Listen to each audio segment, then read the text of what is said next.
Hey, sports fans, Coach Nick here, and welcome to the B-Ball Breakdown, a live show. First one of the year 2025. Happy New Year to everybody out there. Hope you had a great and safe New Year's Eve celebration with the ones you've loved.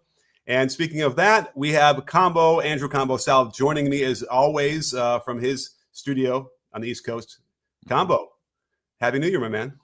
Happy New Year. How are things? It's a great way to start off the new year. B-Ball Breakdown live show. It is. I can think of no better way to sleep in a little bit, just kind of relax, peruse some things on the social medias, and then get ready for the show. So, did you have a good New Year's Eve? It was great. Went out a little bit, and then this morning I spent time with my son. We got some shots up outside. Ooh. He was playing with his new toy car. It's like a dinosaur. It spits clouds of mist when you put some water in it. Yeah, it's cool. It's cool stuff. Oh, wow. Don't mention mist. We got some crazies out there across the country who think that there's some special fog going on out there that's out to get them. So we won't scare anybody. But it is fascinating. And, by the way, my son has decided to play basketball at age 17. So how's that going?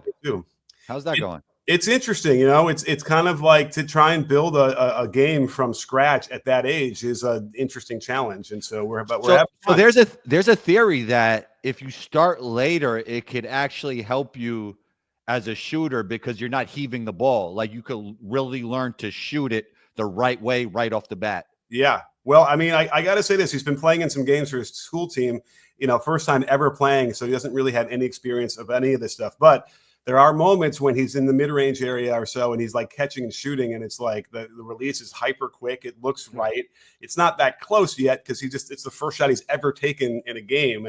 One of them was, but it's just there's something that actually looks good, and there's something to that probably as well where you can kind of mold it from the beginning. But anyway, it's been just fun to get out there and just work with them, and also give me a different perspective on coaching because even the 10-year-olds I work with sometimes. They'll have 2 or 3 years of experience, whereas my kid doesn't. And it's like you have to kind of come up with more interesting ways or more creative ways to achieve the goals. It's fun because those newbie gains are real, right? Like you get better so quick when you start playing basketball. So it's going to be really fun. It's going to be a fun journey for him. Yeah, I'm looking forward to it. Just the fact that he's into it and liking it is really great. So now we got to find the right shoes that don't hurt his feet. That's the other thing. Okay. But what's up, everybody in the chat? Don't forget, if you want us to answer your question and put it up on the screen and give you some love and shout out and all that stuff. And it also just helps us to keep this show going. You can go the super chat route on the YouTube side, would really help us and we appreciate it. We do have lots to talk about either way, but what's up, Zezus and Bangs? Good to see you guys and everyone else out there in the chat. Let's talk a little bit about this. I know you wanted to reference or talk about OKC. That's on top of your mind. I've been prepping a video on the Sixers and their resurgence in the games that they've had. All the big three, they're 9-2 in the last 11 of those. So very impressive considering they started out so poorly. Should we kind of dive into that a little bit? Yeah, I mean, they had a monster third quarter yesterday, and what pops out outside of SGA playing at an MVP level is what Hartenstein brings to this team. When it comes to the passing, when it comes to the defense, when it comes to the rebounding, when it comes to moving without the ball, he just does all the little things. And he's such a unique center. I don't think there's another center quite like him as a role player in the NBA. Oh, absolutely. And we knew this even from his Clipper days. I remember, I think we did it. I think we were together at the time when they traded into the Knicks. I actually think Summer League Rockets was when I first saw him, and I thought he was incredible then. That was a while back. Yeah, I remember saying they're going to love him in New York. I don't know. It wasn't a trade, was it? Maybe it was a trade, or they signed him. Then they signed him to something. So I said they're going to really love him because he does all these little things, and the passing is really what I like the best about him. And just plus he's a tough SOB, plays defense down low, and isn't going to back down. He's going to be a really nice compliment to Chet, who did you see the footage? He's walking around without crutches. Yeah. I mean, he seemed happy on that sideline, and that makes OKC even scarier, right, when he comes back. Because Chet will be a star, but he could also fit with anybody. Yeah. Well, when you're wearing pants like that, how can you not be happy? Lots of air in there floating around as he's walking out. I don't know if you saw the footage, but he's got, I don't know. I suppose it'd be similar to what you'd see like in the 70s and bell bottom, oh, yeah. I mean, that's Baggy's back, Coach Nick. Everything goes full circle. Yeah. This is not even bad. It's like flowy, just air in there and all sorts of stuff moving around. So, hey, great stuff to see. I hope he gets back. I hope they can get him in situations where he's not at risk to continue to get hurt. So that's a problem. But we'll have to just sort of focus on the fact that he's going to get healthy. It sounds like they're being a little extra cautious. They might wait a little bit longer, which is totally fine with me. And what do you think? So, and if you go to popcornmachine.net, which in case you're wondering how I do my videos, it's an indispensable tool for me because it gives you a linear game flow where you can see how the game, basically you can watch the game in a graph. So that third quarter run you're talking about, the Wolves had gone on a 9-0 run to go up by 12 with 8.5 left in the third quarter. And then from there, a 13-0 run, a 14-2 run, the 7-0 run. All in a row from OKC to take a 14-point lead, a pretty significant turnaround. And from there, the game was never really in doubt. It got a little bit smaller in that fourth, but they were able to pull it out. What do you think about this Thunder team? We've already had this conversation a couple weeks ago, but is this it? Are they, and I remember what it was. We were kind of doubting them a little bit because they got hammered by, what was that game? That was the Bucks. In the in-season tournament, which they don't call the in-season tournament anymore. They call it the NBA Cup. The NBA Cup Finals. So I was a little bit like, but we sort of felt like they had been on a really long run of playing really great basketball since the beginning of the season. Like, you're bound to have a dud here or there. This is a good one. Minnesota's probably not the team that we think it is, or maybe we all don't think it is anyway after the Randall trade. But it's a good win. But when can we finally start to feel like this is going to be a team that is favored to win the title? Favored, I think, when we see it all come together with Chet. And it's interesting when we're talking about, title contenders. We like to talk about who's a contender, who's not a contender, but nobody really knows until we get closer to the playoffs. We see everybody's health. We see how everybody gels. It's great to predict, but you always need more time to see who's actually legit title contenders. And I would say for Christmas, with the Celtics losing and with OKC losing in the NBA Cup, to kind of go back at my point, it felt like there was more parity in the NBA than ever with these two teams losing like that on really important nights. But I still do think those two are the top two favorites to win it all. For sure. Parity is the name of the game, which is kind of what everybody wanted. And now it seems like maybe they don't want that. But that said, a quick look at their schedule.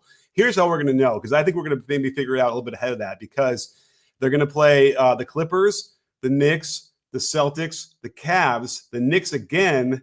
They can sneak Washington in there, whatever. And then the Sixers and Cleveland and Dallas. Now, Dallas is on January 17th. I need to check about Luka's status. Kyrie didn't play either last night. So we got to find out if Dallas is going to be healthy there. But that's a pretty good gauntlet through January. And I would imagine, based on the results of those games, as long as the other teams are healthy, we should get a real sense of where they stand. Speaking of testing to see if a team is legit title contenders, it's going to be really interesting to see what the Knicks do versus OKC twice. And I think after those two games, we'll get a clearer picture of how good the Knicks are. Yeah, and shout out to Mikal Bridges, man. Kind of put to rest a lot of the things that we were criticizing him for in terms of the. Oh yeah, so I got old posts getting shared around Knicks Nation right now because I was saying Mikal has to step up, and I think people are taking it like I said it yesterday or something, But the thing was, looking back at it, everybody's sharing it and talking smack. But I said Mikal has to step up, and he stepped up, and they're playing better. So. Yeah, and he's up 36% from three. I kind of want to check real quick to see what he's like over the last. And it looks better. 10 games. You know what? I don't know. Does it look better to you? Yeah, I mean, it looks better than some of those viral clips of him in shoot around. I mean, he was like all over the place. Because I still see him bringing it like back behind his head and stuff like that. But you can do it. You can have a 2-motion over your head shot, and as long as they're generally like open without the defense kind of affecting you as much. But over the last 15 games, he's shooting almost 43% on almost 7 attempts per game. So he's got locked in on that one. I might have to do another study and follow up with that in the video to see. And again, one of my issues isn't necessarily like the 2-motion shot or where the release point is. It's that when you do it that high, it tends to be susceptible to influence by the defense. So they get close, they can mess you up your rhythm a lot more. So he might be taking 7 open threes a game. That might be it. Or the ones he's making are just the wide open ones, which is fine. But we'll have to look at that and see. Do you have any feeling for that yet? I would say that he lost total confidence in the beginning of the season because of the shot, and then he started getting a little more comfortable in the mid-range, and he was almost over-relying on the mid-range, and then once that started happening, he got more confidence from three. Yeah. I think that's been the progression for him. And his mid-range has always been really good. He's had a couple steps up in the last couple of seasons where he kind of took on that primary scorer role for a couple of his teams, and that meant that you were going to have to take some mid-range. I think he needs that in the playoffs for the Knicks to be legit. I think he needs, because Brunson needs a secondary playmaking guard next to him, right? Especially after they don't have Randall anymore, who, whatever you want to say about Randall, he's a guy that could create offense, and they need another guy like that next to Brunson, and Mikal could be that. He can. I probably like him best as a third scorer instead of second, but they're doing really well right now. And if memory serves, let me check real quick. He won't be second because you have Cat and Jalen, so he has to be third on this team. Oh, I'm sorry. Yes, forgive me. Yes, that's true. And as of now, they're second in the league at 120.1 for offensive rating, which is as elite as you're going to get. Defensively for the Knicks, let's just close out some of these. That's NBA.com site's so bad with all these pop-ups. The Knicks are, where are you? Oh, why can't I find them? Let me type in their name. They're 14th in defense. That's going to be a real problem for Tibbs. The Cat stuff. I don't mind Cat as much if he's going to be a little bit of a liability on defense. As long as he's doing what he's doing on offense, he can balance that out and more. Well, they have no choice. He's going to play a lot of minutes, and he's going to be their go-to guy. Yeah. So, especially the way they're guarding Brunson this year is different. He's definitely getting different looks than he got before because of how great he's been over the course of the last few years. For sure. Well, we got our first super chat, so thank you so much, DeAndre Morris. Really, really appreciate it. Again, it helps us keep the show going. Very generous, and Happy New Year to you and all of yours. Thoughts on the Lakers game last night with new additions? So I was out and about. I did not get a chance to really see anything. Did you see the new guys? We can quickly check the box score, but damn, good question. Yeah, I'm checking that now. What was funny to me was when Dorian Finney-Smith said, I was playing for the little brother in New York, and now I'm finally with the big brother in LA. That was hilarious. Yeah. Let's see here. The Lakers. So the Lakers got got handed it to them. And by the way, I saw a little bit of it. I mean, Jared Allen was really getting the best of AD, even though AD had 28. Yeah. AD that leaves me. His whole career, there's a lot of times he's got me feeling a little bit empty. With his impact, and I guess it's hard to say because he's a champion, right? At this point. Yeah. He got one. He got one in the bubble, but I don't know.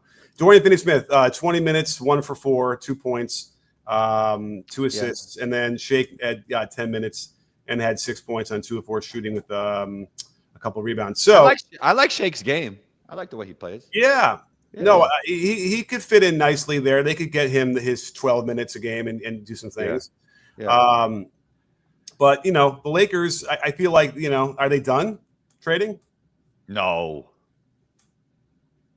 Okay. I doubt it. Yeah, but now again, and that deal was as much about subtraction as it was addition, right? Because tell me this: how does this benefit the Nets? Is he an expiring D'Lo? I think that what a part of it is. The Nets obviously they don't have any incentive to win. So it's crazy because those guys are playing hard.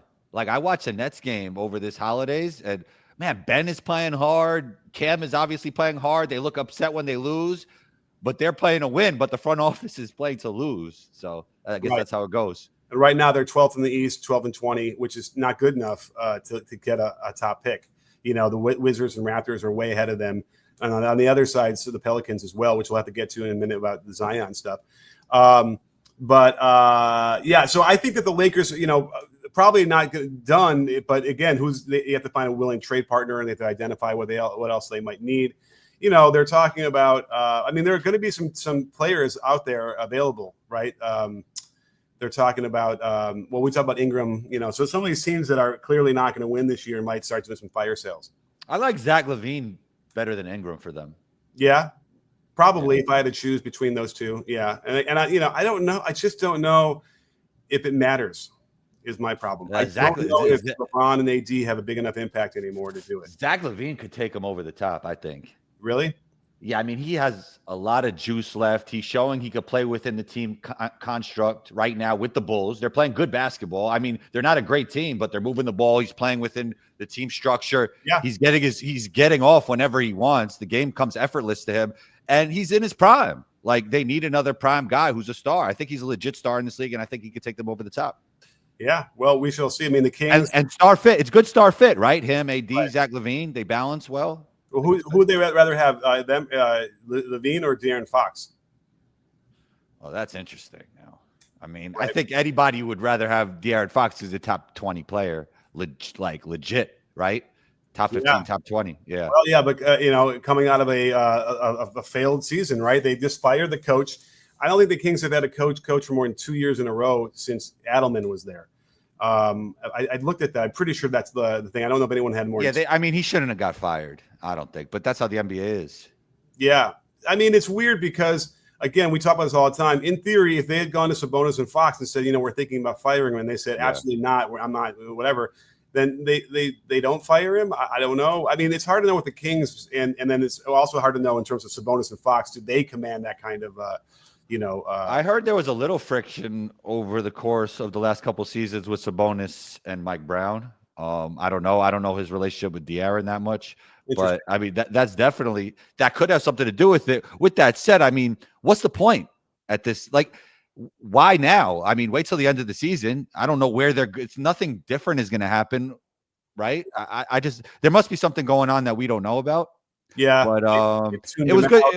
It was good to see other coaches come to his defense because I don't know, man. Right. He kind of helped turn that franchise around a little bit. And on top of that, the roster moves weren't great. I don't know if he decided those roster moves. I mean, DeMar's a great player, but I didn't know about the fit there. Yeah, with the Kings. So I started to do a little bit of a deep dive. I guess I don't know if there's a video there or not in terms of interest, but DeMar DeRozan tends to he might be the guy that puts a ceiling on teams as well. He's not necessarily fantastic on defense, and he's a guy that commands the mid range. But I don't know. I wonder if there's a cloud over his head that it goes wherever he goes. I did take a quick peek because their offense was fine. Their offense was ranked. Let me see if I can find it here. The Kings' offense was ranked 8th. So you can't point to that side of the ball as being a real issue, right? 8th is top 10. That's good. Right. Their defense was a problem. So I went through this morning and say, okay, let's look at some of the things and what's going on. And, I fired up some synergy and was like, okay, where should I identify first? Because their defense is 16th, which is, mediocre, right? Pick and roll, they're terrible. So I'm like, okay, let's look at some pick and roll. And guess who ends up being involved? I called up like 50, 60 of the scores in pick and roll from the last several games. You want to guess who's in the vast majority of those plays? Who? Who's defending in him? Who? Sabonis. Okay.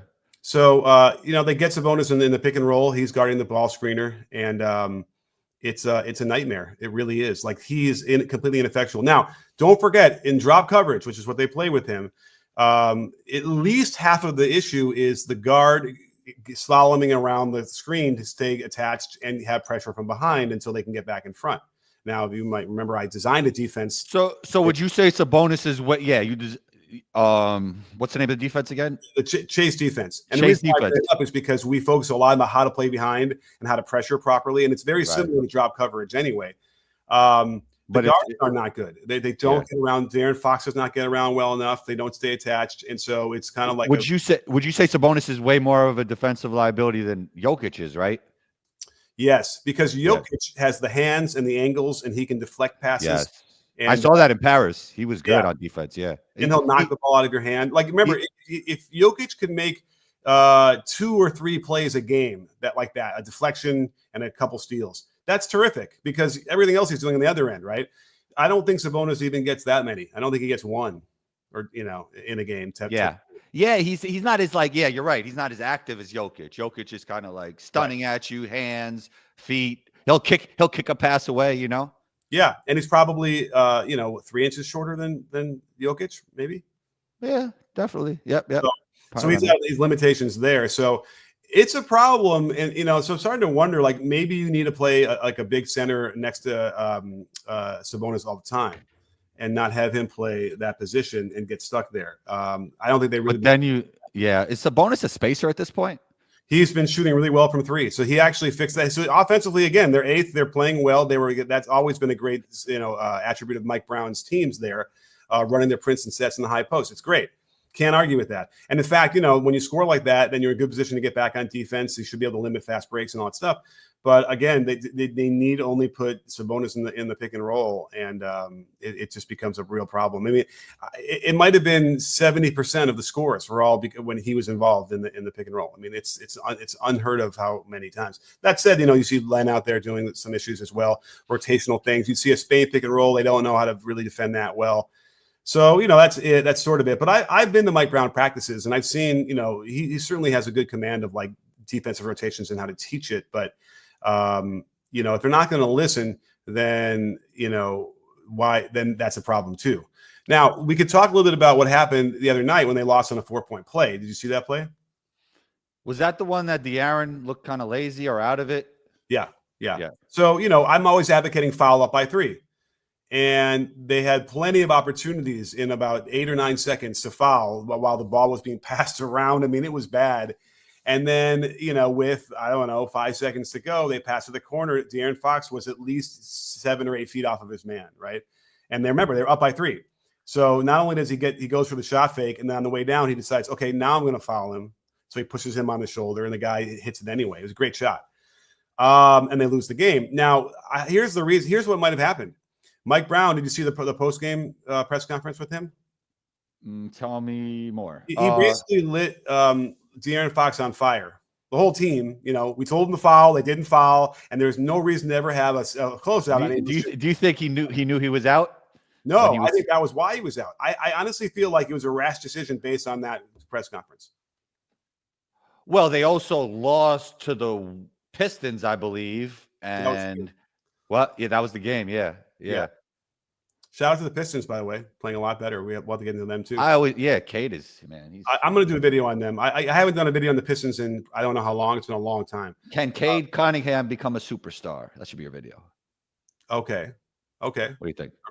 Can Cade lift the Pistons with superstardom? Can Cade pump the Pistons? I don't know. Anyway, maybe there's something there. Pistons and engine and revving. Oh, got you. Okay. But at any rate, so I wonder if they made the decision because remember they let him run practice, they let him do a press conference, they let him kind of get in the car on the way to the airport or wherever they're going for the next game, and then they fire him. So this, to me, seems like it's a very last-minute decision to do this, right? In theory, because if you had made the decision that night or that morning, then you don't let him coach, right? Doesn't make any sense to me. So if they were in the middle of the meetings and whatever, and they're discussing, well, look how we did this, and then maybe De'Aaron Fox was really pissed because of that. And we saw there's footage of that practice right before they fired him, of him having a one-on-one talk with De'Aaron Fox, who doesn't. It's hard to know. We can't quite see him. I don't see any nodding from De'Aaron Fox, or any patting of the shoulder, you know what I mean? Any of that kind of stuff, which is what you're looking for when you have probably something like, hey, man, I know I talked about you in the press conference, but, you're my guy, whatever he's probably trying to say. And it didn't feel like Fox was feeling it. You know what I mean? Yeah. I guess out of all this, at least Doug Christie gets an opportunity. I mean, yeah, but he's lame duck. Generally, when you get to be an interim head coach, it doesn't mean like they won't hire you for the head coaching position. I can't think. No, that it happens though. Someone's gonna have to remind me in the comments. Oh well, how about Missoula? Didn't they fire Ime before the season? Did they? Thought it was like. Is that different from Christie being midseason? It's a little different, but I hear you. There's something there, but like because there's less chance to be good because you don't have as much time for preparation, right? Like you don't have a full off season. Absolutely. Let's get to it. Dave Wu. What's up, Dave? Great to see you. Thank you so much. Happy New Year to you. Thank you for the extremely generous super chat. I forgot. NT, he's in is it New Zealand? No. Is it New Zealand? No. Or is it in NT could be like Hong Kong? We figured this out once, right? And I forgot what the currency is. But nonetheless, thank you so much for that. He asks, do you really think the OKC should trade for better three-point shooters? Those shooting droughts at crunch time are killing them and me. So, This kind of folds into the Celtics conversation as well when they don't shoot threes or they're shooting so many and they're not shooting well, which can happen. And it can happen over the course of a series, right? You can kind of get cold for a couple of games and then, you're out of the series before you have a chance. I don't know. I mean, let me look at where they're ranked right now because it doesn't feel like that's a problem for them. Does it for you? What? 3-point shooting? No. So, but I think Caruso, he hasn't been shooting it as well, right? As he usually does. Yeah. I mean, he's had moments in his career where he wasn't a very good 3-point. I mean, Ihart's not really a spacer, but Chet will be a spacer. Obviously, SGA is ridiculous 3-level scorers. Jalen could shoot it. Dort could shoot it. Yeah. Well, they're 20th in 3-point percentage, which is not good, and they are, average in frequency. So they're not like taking a whole lot of them. And obviously, it's because of the mid-range stuff that we're getting from SGA. So let me look at the individual stats real quick because I'm kind of curious now. Because we know like Isaiah Joe is a good shooter. Let me get here. Here we go. So here are the top. So right now, of the guys that are playing significant minutes, I mean AJ Mitchell is shooting really well, but he doesn't play that much. So Kenrich Williams, again, not playing ton, but shooting well. Let's see. Lou Dort is still hovering near 40%. So glad to see he's kind of fixed his. And his looked good last night. Right. But yeah, it does go down from there into like the average category. And you'd like to see like Isaiah Joe is at 349. And I know he's better than that throughout his career. He's supposed to be, he's a shooter. Like he plays like a shooter. Yeah. His career is 39%. He's been over 40 the last couple of years. So that'll probably return to the mean. They're too good. So I would think that percentage will creep up again and they'll get into the top 15, 14. That's probably enough. It'll be hard to find minutes, even if they got like a guy who could shoot threes, right? On this team. I mean, they're deep, especially when everybody's healthy. They'd have to trade one of the guys to get who's getting minutes to get somebody back, I guess. But yeah, I mean, they're deep. They're talented. They're overwhelmingly aggressive defensively. Actually, I'm kind of curious where they rank defensively because here it is. The Thunder are number 1. Yeah, I mean it's like and by not it's not even close. They're like I don't think I'd make any trades. I don't think I'd make any trades on this team. No, I just wait for Chet to come back and keep him healthy.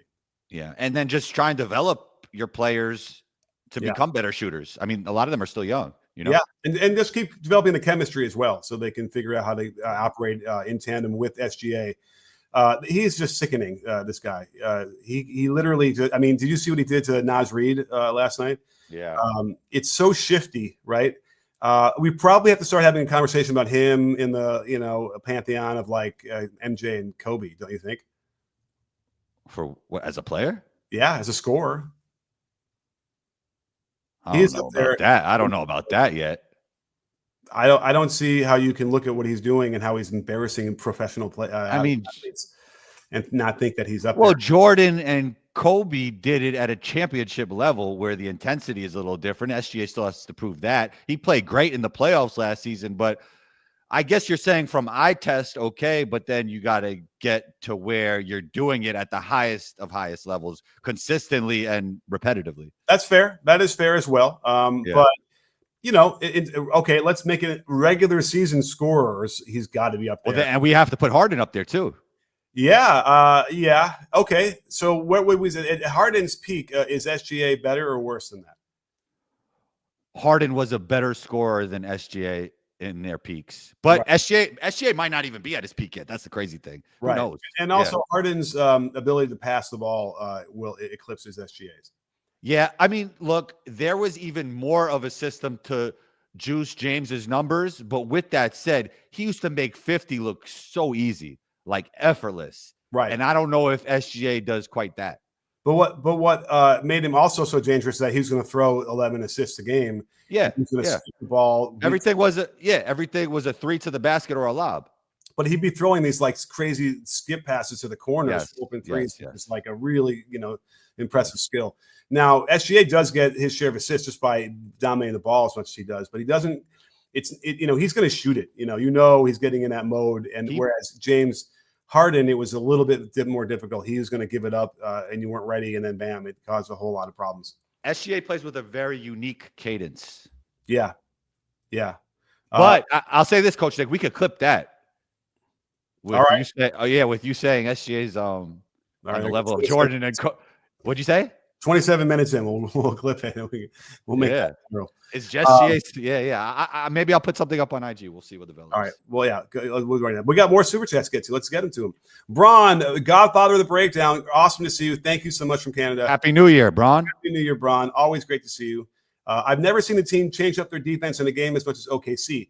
Truly believe they'd be the team to throw in that chase defense. Oh, absolutely. Especially with a guy like Chet out there or even Hartenstein. Those guys are so active in their drops that like they cause, havoc. That's, the thing. There are a lot of coaches when I talk to them in the NBA who, when I show them the defense, they're like, yeah, I don't think I can give an NBA player that kind of runway. What they don't quite realize is that it's not really a runaway. There's a guy behind them who's reaching and trying to, keep them occupied anyway. And then you have a defender, like that in front. I'm thinking all those guys. Someone like OG would be terrific in the 5 in my defense. That kind of player too. You don't need to be huge.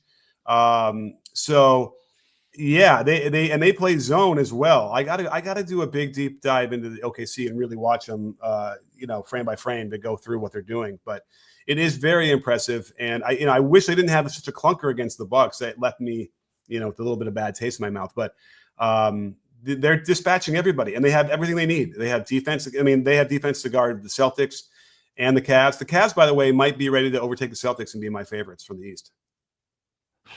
They're just laying waste to everybody and anybody. It doesn't matter who they play, what style, whatever. It's like they're good.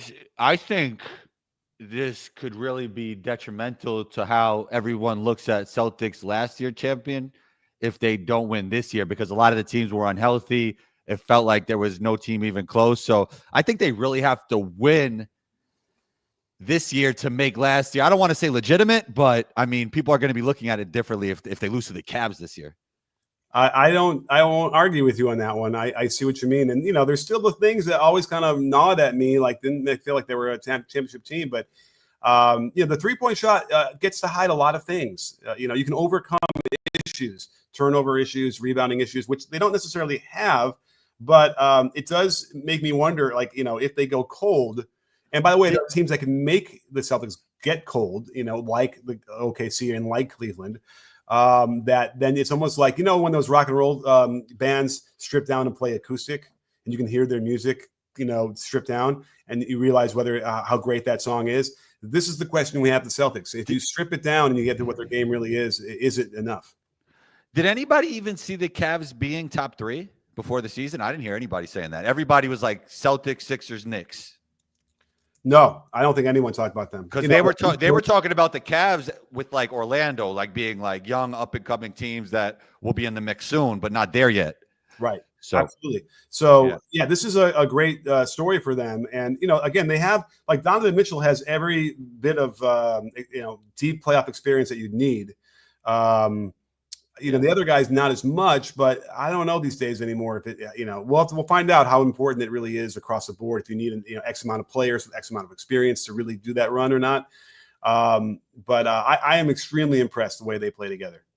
Yes, and they're kind of strong in places that the Celtics aren't as strong. Like they got 2 really good bigs, right? If Porzingis is injured, who's their big? Al Horford, and they got 2 like little dynamic guards that. Even for Drew Holiday and these guys who are great defenders are probably tougher to guard, as bigger guards. When Derek White got the glow, that they became elite.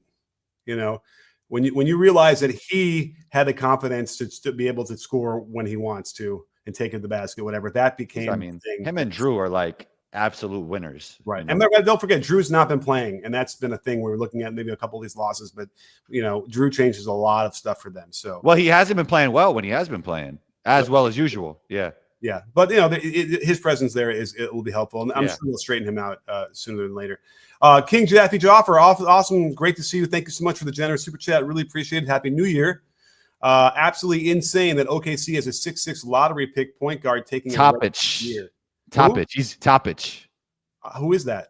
He's hurt. He's Serbian, I believe, but man, he got a nice game, like a nice cadence, 3-level score. I'll have to check that out. Yeah. He's tough.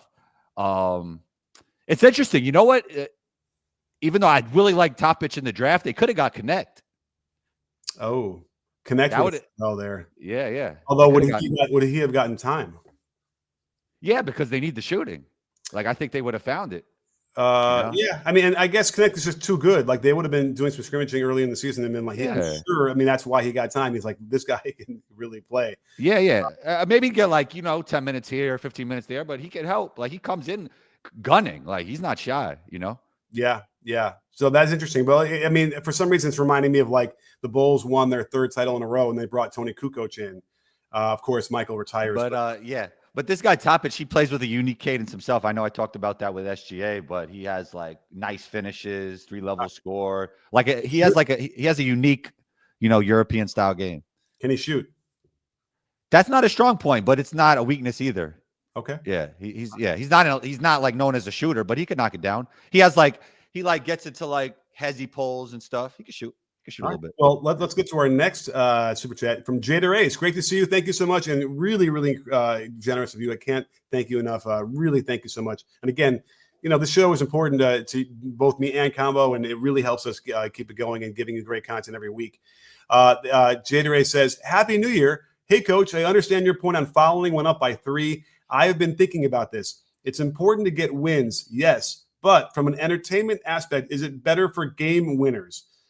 This is a big argument I get from people because it's like, why is it so strategic and why is it whatever? And it's, again, don't forget the reason why I want you to follow up by 3 under 10 seconds to go is that, they're going to run a play that's designed to screw up your defense, right? They're going to, that's the whole point. So eliminate that, right? Eliminate the possibility, put them on the line. They only get 2 shots, get that rebound. Never in the NBA have we seen a team make the first, miss a second on purpose, get the rebound, get the ball back behind the 3-point line, and hit the shot to win the game. No, it would never happen.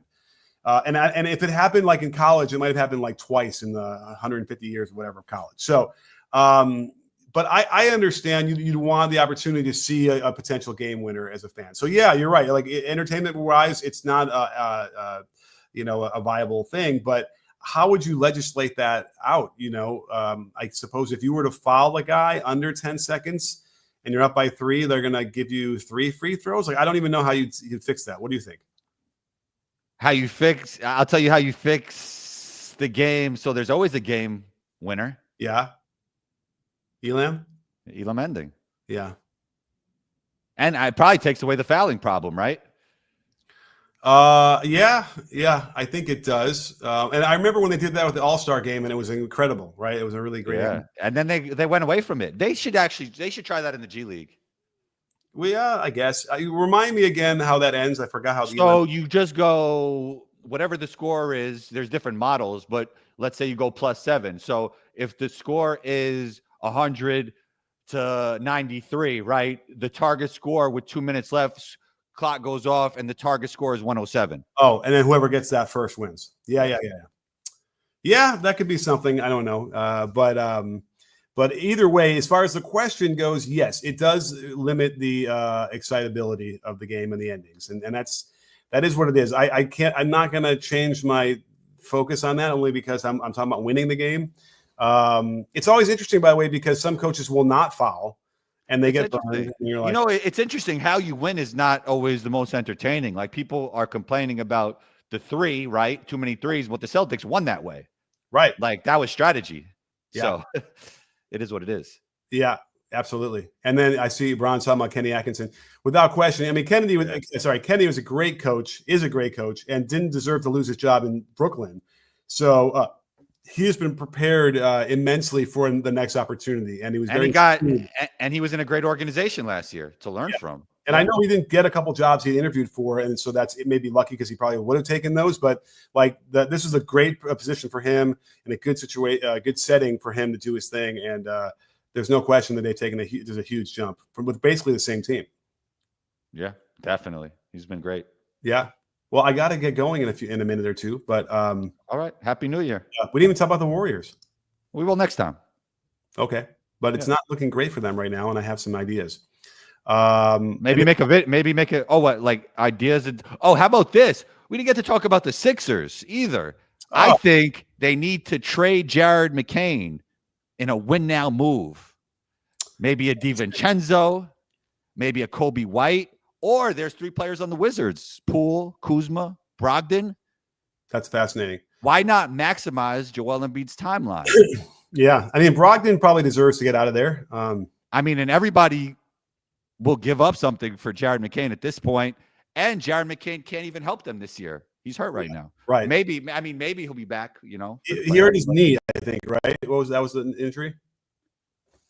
Right. Yes, meniscus. Oh, okay, so meniscus isn't bad. They know how to repair those. You don't. Well, that's actually good for a trade, right? Like teams don't think it's career altering. Can we get enough Jared McCain before the value is there?